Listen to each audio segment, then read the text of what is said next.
Hey guys! Hi guys! So this week we're going to cover fats, kind of continuing on with our macronutrients the past few weeks.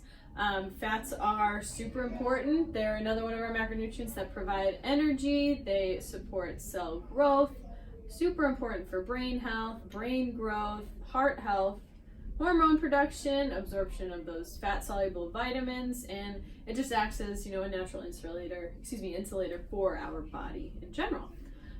So fats, if you have, taken our program before or have, learned a little bit about fats, there are several kinds. There's saturated, trans, monounsaturated, polyunsaturated, all those types of fats, and they each play a different role. They're each important and not so important in our body. So things like the monounsaturated and the polyunsaturated fats are the ones you want to focus on. So those are the ones you want to get the most out of for your, fat allowance for the day.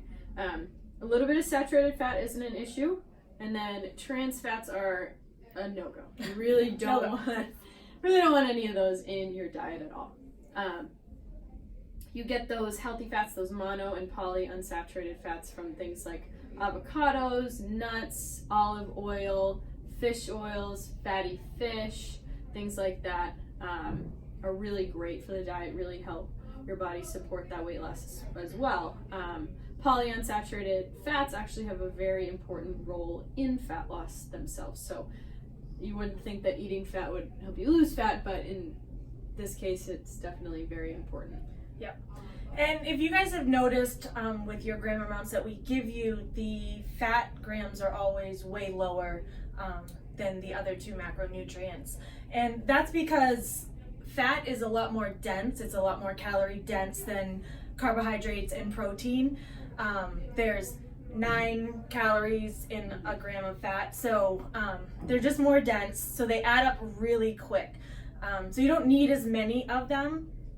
So if you were, just for an example, if you were gonna eat some nuts, you only need like a little handful of nuts to add up to something, maybe, of a carb or a protein that would be, like a whole plate full. Yeah.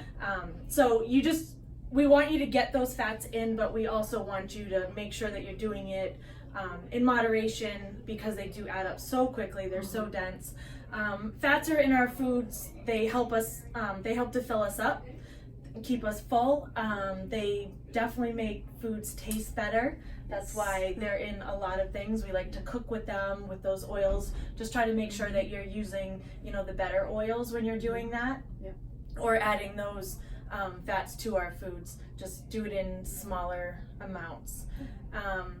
People love to just kind of go fat-free everything in their diet. That, comes right out of the whole 80s fat-free craze of fat-free everything. It was everywhere.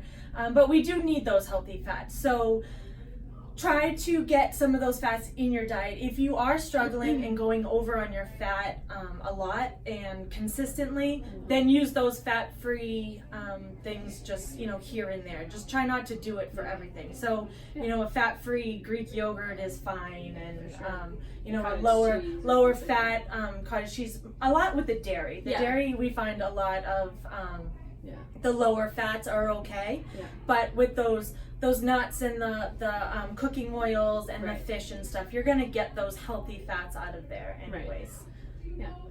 So this week, just try to focus on getting those polys and like the good fats in, like Sid said, and keeping those a little bit low and falling with your gram amounts, and let's really have a good week. See you guys. All right, bye guys.